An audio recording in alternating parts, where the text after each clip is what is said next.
My name is Juliana Mercer. I'm 38 years old, and 4 weeks before my brother's engagement gala, I got the phone call that cracked open everything my family had spent 18 years trying to bury. It came on a Tuesday night while I was still sitting in my office in Chicago, barefoot under my desk, staring at a stack of restructuring documents I was too tired to finish. The city outside my windows looked clean and expensive, all glass and light and control, the kind of view people think means you've made it. My phone lit up with a South Carolina number I didn't recognize, and I almost ignored it because Charleston numbers had only ever brought me two things: demands or damage. But something in me answered anyway. A woman introduced herself as Elena Ruiz, my grandfather Samuel's night nurse. The moment she said his name, I sat up straight. My grandfather was 85, stubborn, elegant, and the only person in my family who had ever loved me without trying to shape me into someone easier to control. Elena told me he was scheduled for heart surgery in 3 weeks. The doctors were hopeful, but at his age, hope was a thin word. Then she lowered her voice and said, "He's been asking for you. And he wanted me to warn you. Your family is planning something at the gala. He said if you come, don't come unprepared." I remember going completely still after that, the way your body does when it hears something it already knew in a deeper place. Of course it was the gala. My younger brother Owen was engaged to Claire Weller, daughter of one of the most influential hospitality families in Charleston. The Wellers owned old hotels, historic properties, investment groups, and the kind of social power people in my hometown treated like royalty.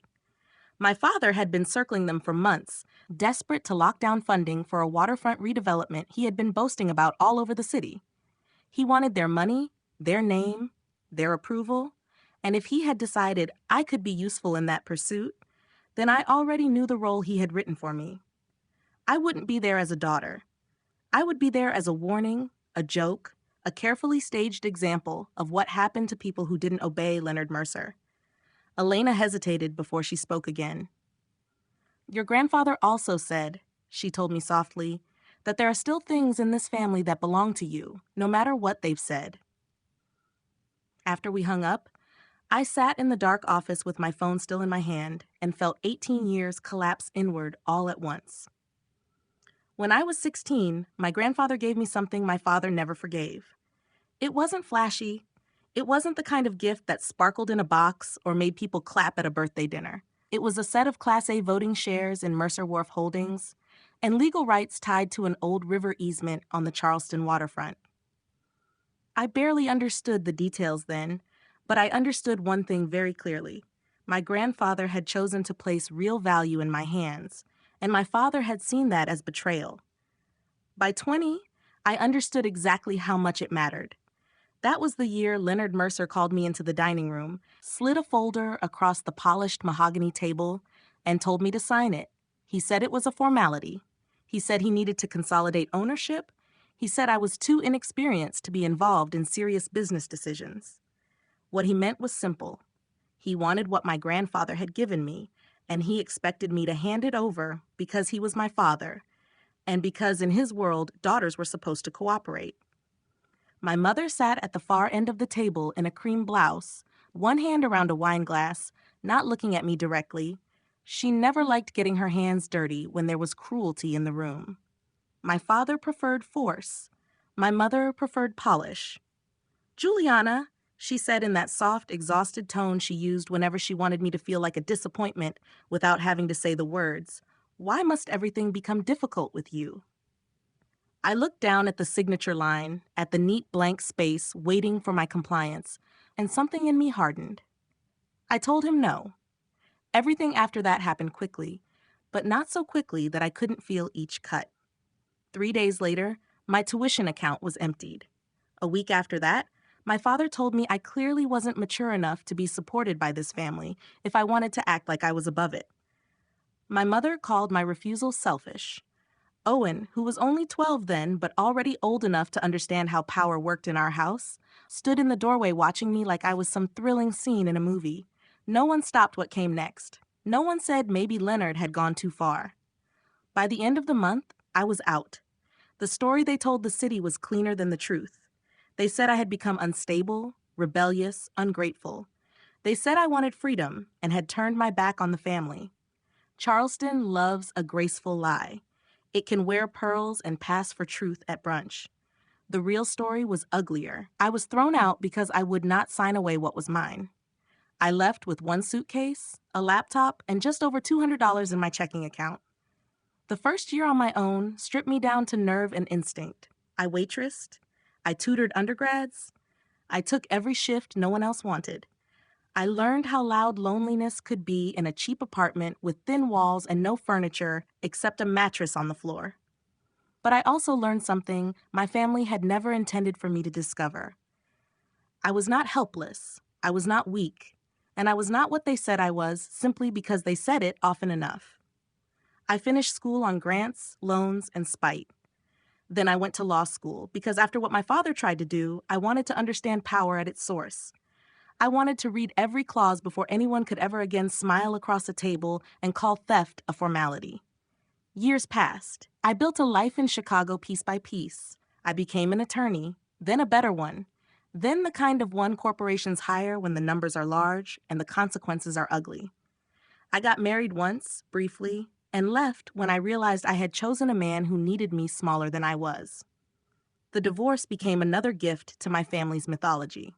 To them, it proved I was defective. To me, it proved I had learned how to leave before something could destroy me. And yet the call from Elena ruined the illusion that distance had made me untouchable.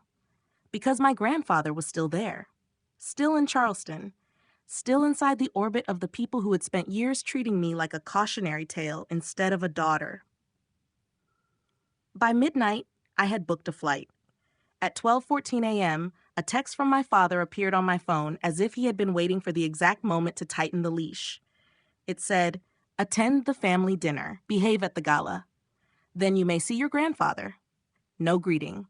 No mention that Samuel might be facing major surgery. Just terms. Just conditions. I stared at that message until my reflection looked back at me from the black screen, older than the girl who had once sat at his dining room table, but still carrying the same quiet fury. I knew then that whatever my family had planned for that engagement gala, it wasn't going to be small. And for the first time in a long time, I stopped asking myself how to survive their version of me.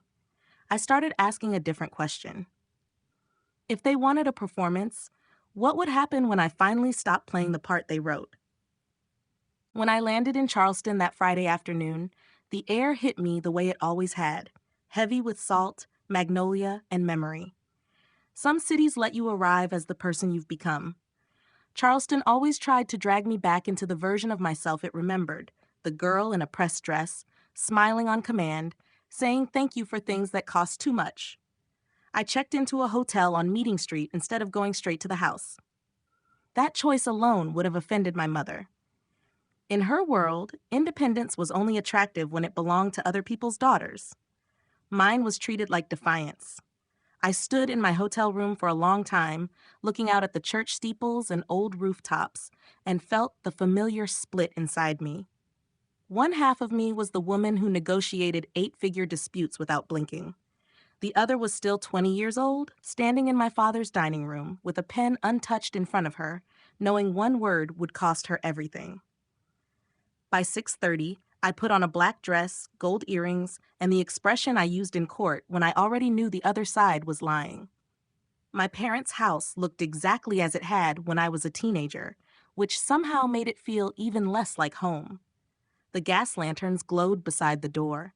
The windows threw warm light across the front steps. Anyone passing by would have thought it was a house filled with grace. My mother opened the door before I knocked twice, already dressed for dinner in pale blue silk, her hair swept back in that careful way that made her look effortless while taking hours. She kissed the air beside my cheek and stepped back to inspect me. "Still wearing dark colors," she said lightly. "Very dramatic." I smiled the way you do at strangers who say something rude in public and expect you to excuse it as personality. My father was in the dining room pouring wine, already performing relaxation. Owen sat at the table beside Claire, leaning back in his chair with the ease of a man who had never once had to earn the space he occupied. Claire stood when I entered, and for the first time that evening, I saw something close to sincerity. She was beautiful, yes, but not in the fragile, decorative way my mother admired. She looked composed, alert, like someone who paid attention. "Juliana," she said, offering her hand, "I'm really glad you came." I shook it and almost felt guilty because she had no idea she was sitting in the center of a family script she hadn't finished reading. Dinner began with all the usual weapons disguised as civility. My father asked about Chicago with the tone of a man asking after a city he'd never respect, no matter how much money it made. My mother asked if I was still in that legal world, as though I spent my days alphabetizing folders for someone more important. When I said I was a partner, she lifted her brows and said, "How nice," in exactly the same voice she might have used if I'd told her I'd learned to make sourdough. Owen cut in before anyone could linger on it. "Juliana was always ambitious," he said with a grin. "Even as a kid, she argued like she was billing by the hour."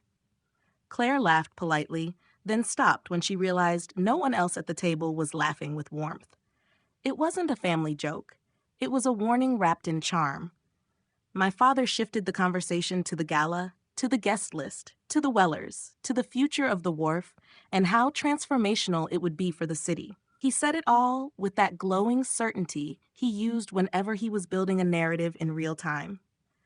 Listening to him talk about the redevelopment, about how everything was finally aligned, about how the right families were now involved, I felt the envelope Elena had mentioned like a physical presence even before I had seen it. There was something he was skipping too neatly, something he needed everyone else not to know. After dinner, my mother intercepted me in the hallway and handed me a garment bag with the expression of a woman bestowing mercy. "For tomorrow night," she said. I thought something more subdued would be wise. Claire's family is understated, and this isn't really an occasion for confusion. I waited until I reached the powder room to unzip it. The dress inside was beige, shapeless, high-necked, and so aggressively bland it looked less like formal wear than surrender with a zipper. I actually laughed under my breath, not because it was funny, but because it was so perfectly my mother. She never wanted me absent. She wanted me present and diminished. Seen, but only as a shadow.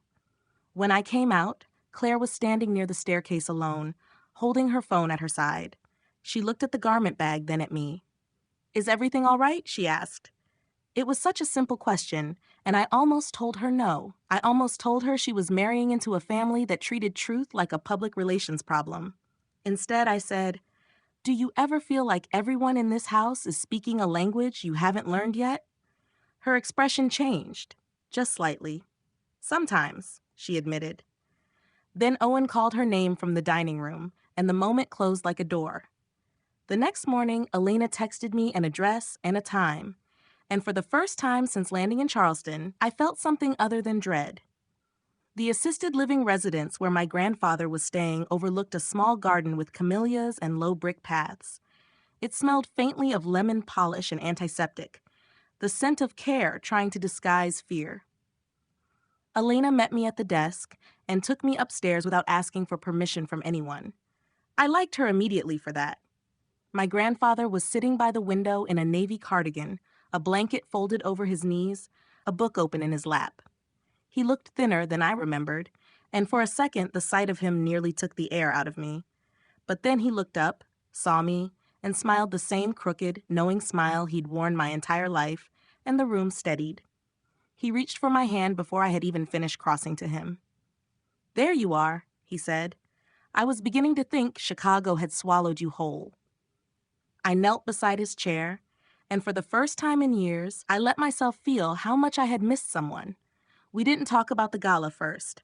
We talked about smaller things, the way people do when the bigger things are too sharp to grab right away. My work, his doctors, the weather, the fact that the tea in that place, according to him, could qualify as a civil rights violation.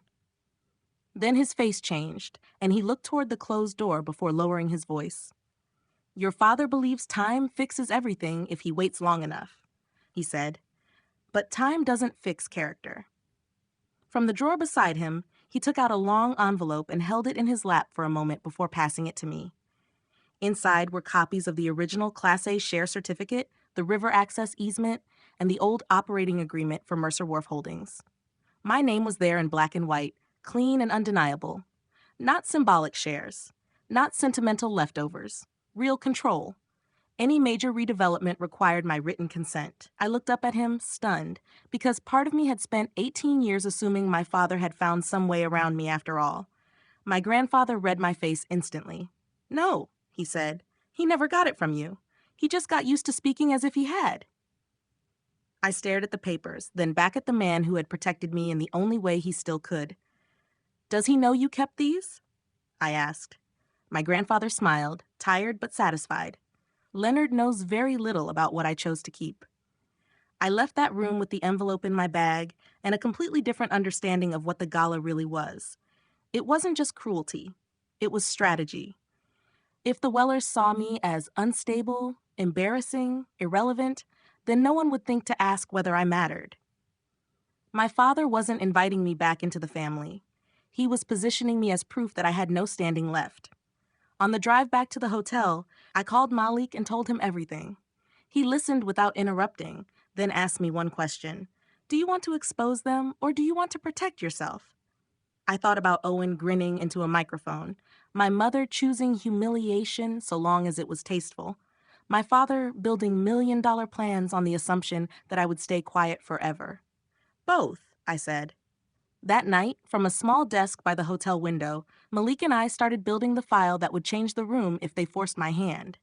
Not gossip, not emotion, evidence, my professional biography, my firm credentials, copies of the wharf documents, screenshots of my mother's texts telling me what to say and what not to say, proof arranged so cleanly even Charleston couldn't call it drama. By midnight, the draft was ready. All it needed was a word from me. And for the first time since Elena's call, I stopped feeling like prey walking toward a trap. I started to feel like a woman carrying a match into a room full of lies. The night of the gala arrived warm and windless. The kind of Charleston evening that made the harbor look like polished black glass and convinced people money could pass for elegance. I stood in my hotel room for a long moment before leaving, looking at my reflection as if I were meeting myself halfway. Navy silk dress, gold cuff at my wrist, hair pinned low at the nape of my neck. Nothing loud, nothing reckless, nothing my mother could point to and call attention-seeking. I left the beige dress she had given me hanging untouched in the closet, where it looked exactly like what it was meant to be, a costume for surrender. Before I headed downstairs, I checked my phone. One message from Malik. "Mailing list locked, files attached. Say the word." I stared at it for a second, then slipped the phone into my clutch and walked out. In the elevator mirror, my face looked calm, too calm almost. But I had learned a long time ago that fear and composure can wear the same lipstick. The St. Alban Hotel ballroom was all chandeliers and soft jazz and white floral arrangements designed to suggest refinement without ever admitting how much they cost. The kind of room my mother loved because it made cruelty look ceremonial.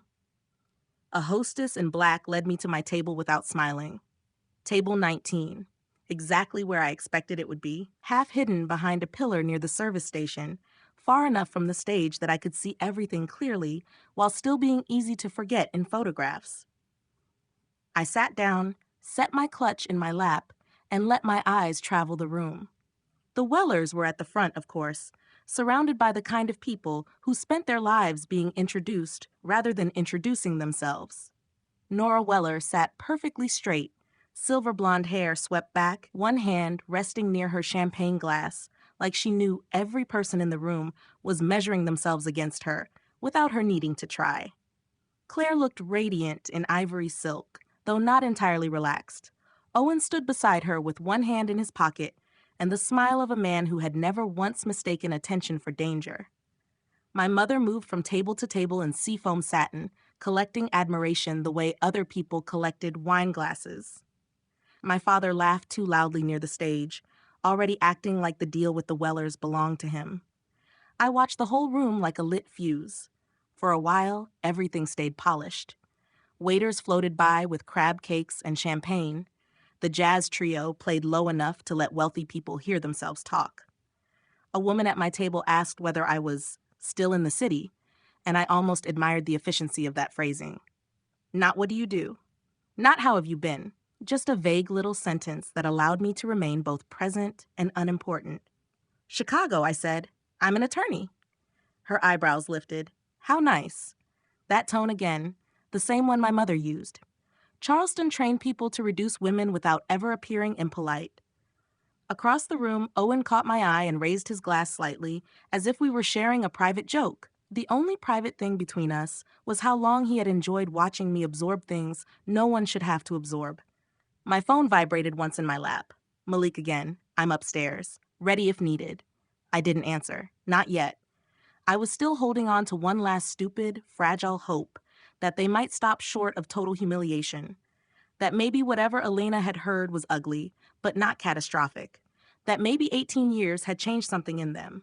Hope is such an embarrassing thing when it survives this long. Dinner was served in glittering courses no one would remember by morning. My mother gave the first speech just before dessert, one hand wrapped elegantly around the microphone, voice honey soft and practiced. She talked about family legacy, about joy, about welcoming Claire into a home built on loyalty and strength. She was magnificent at this part. If you had never lived under her roof, you would have thought she was warmth itself. My father followed with a toast to Owen's future, telling a story about boyhood confidence and leadership, smiling as if he had built his son from scratch and deserved applause for the craftsmanship. Then Owen took the microphone. He didn't seem nervous at all. If anything, he looked energized, like the crowd had become oxygen. He grinned at Claire, squeezed her hand, then turned toward the guests with that infuriating ease that had gotten him forgiven for everything since he was old enough to smile with all his teeth. We thought, he said, before dessert, it might be fun to share a little family reel. That word, fun, moved through me like cold water. My grip tightened around my clutch. On stage, the ballroom lights dimmed, and the screen behind them flickered to life. At first, it was harmless. Childhood photos of Owen in school uniforms and on sailboats, Owen holding trophies, Owen at Christmas, Owen at college, Owen with Claire under old live oaks and in front of old stone hotels. The room responded exactly the way rooms like that always do. Soft laughter, sentimental sighs, the polite sound of people recognizing approved happiness. Then a title card appeared in gold script. The Mercer family, the whole story. My chest tightened so suddenly it almost hurt. My face filled the screen a second later. An old college ID photo pulled from some archive I didn't know they had. I looked 20 and tired and determined in a way that now felt unbearably young. Underneath it, the first caption appeared. The one who ran. A few guests laughed. Not huge laughter, but enough. Then the next slide came. A wedding photo cropped so tightly my ex-husband's face was barely visible. 14-month marriage. More laughter this time. My pulse thudded in my throat. Then the third slide. A photograph of me from years ago at some family holiday, holding a wine glass and looking away from the camera. No husband, no children. Lots of opinions. This time the laugh rolled wider, easier, because now they understood the script. My life had been simplified into punchlines. Owen leaned toward the microphone and said, Juliana always did prefer arguing to belonging. My mother smiled into her champagne. My father did not move to stop him. Not one flicker of surprise crossed either of their faces.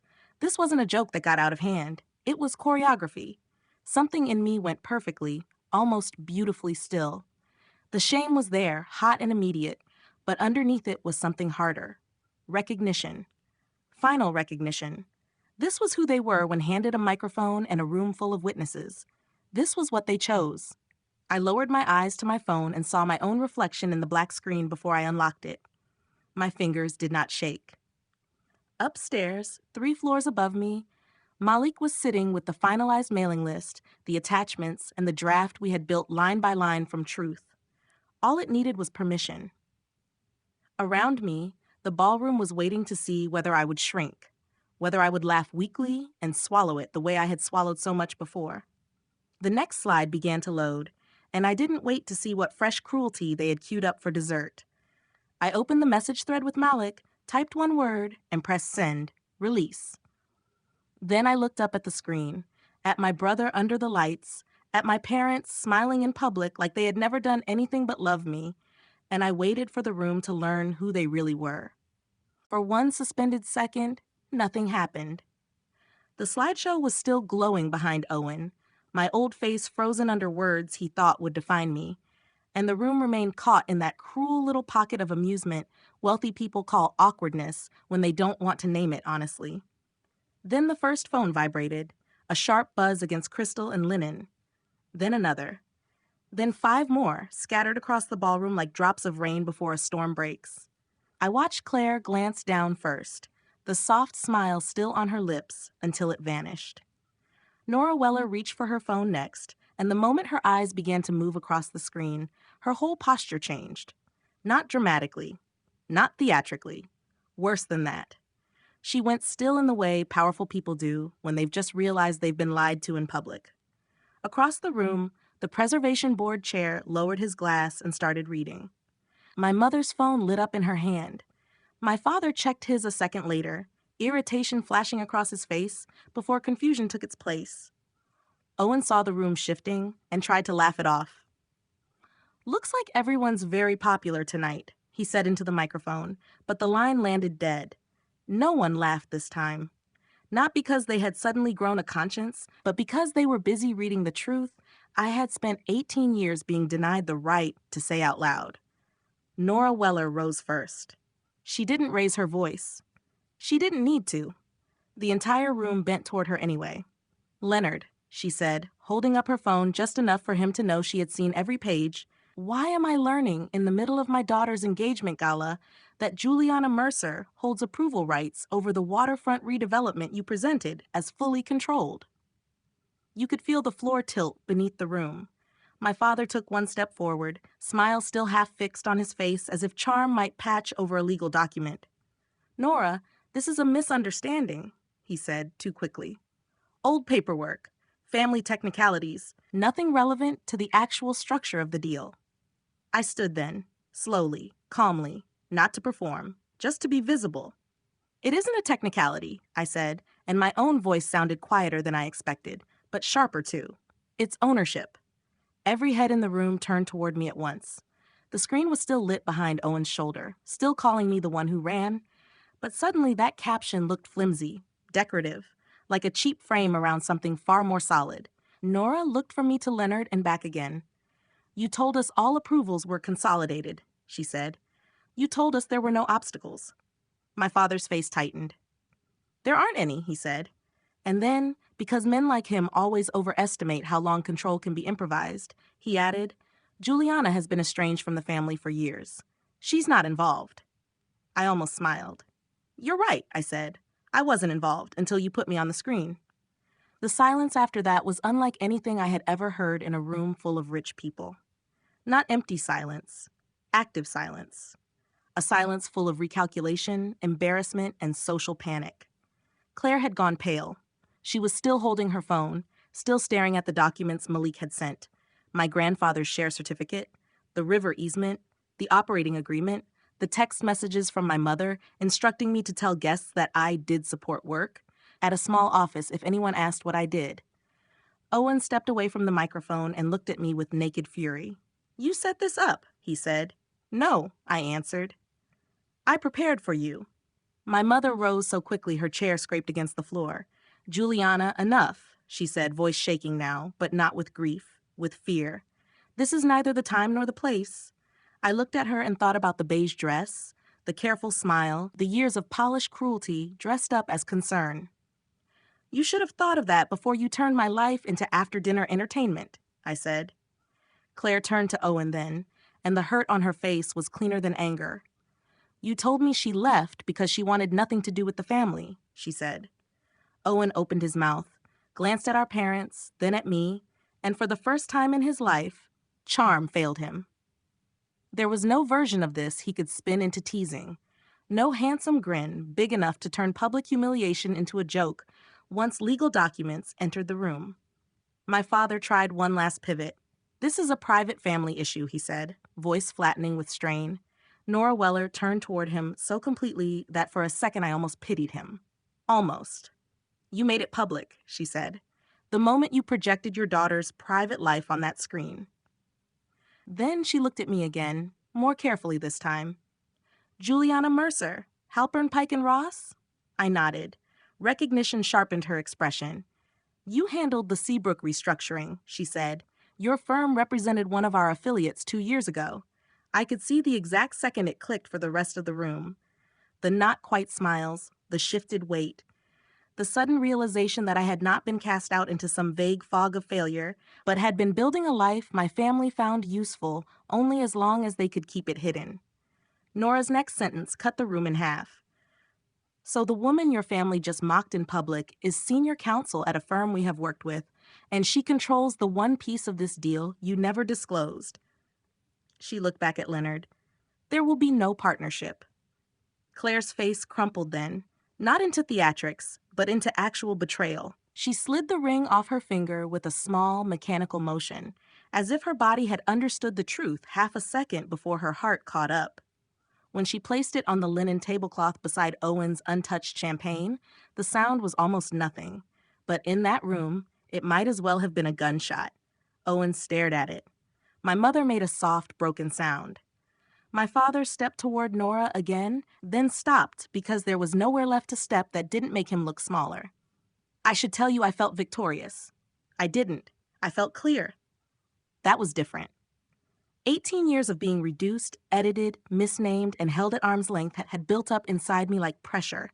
And standing there in that ballroom, I realized I no longer needed them to admit what they had done in order to trust what I knew.